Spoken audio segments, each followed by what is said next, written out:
Checking on Money Matters this morning, there is a gold rush in Florida as companies leave New York for the Sunshine State. And the deadly tornado outbreak is expected to cost insurers up to $5 billion. Jane King joins us live from the NASDAQ with those stories and more in this morning's Money Matters report. Good morning, Jane. Good morning. Hi, Bruce and Jane. Good morning to you. Yes, the insured losses from the swarm of tornadoes that hit Kentucky, Illinois, some other states as well, could total about $5 billion. That's according to the credit rating agency Fitch. That rivals the U.S. Midwest derecho event that happened last August. Those really strong winds.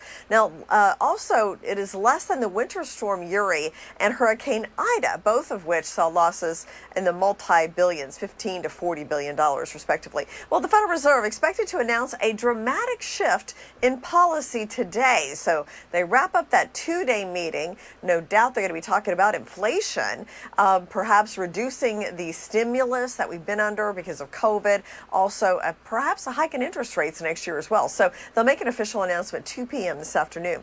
And related companies, that is the developer behind Manhattan's Hudson Yards, is making more investments in Florida now than in New York as finance and tech firms look for office space in the Sunshine State. The CEO, Stephen Rush, told Bloomberg it's like a gold rush going on in Florida. He said the politics in New York and New York State with the tax situation has many firms looking at Florida instead. And a Japanese entrepreneur teamed up with the company Uber Eats to make a delivery of Uber Eats at the International Space Station. So this was made on December 11th. It was made by Maezawa himself. So he's the Japanese businessman who did the delivery. The package included boiled mackerel and miso.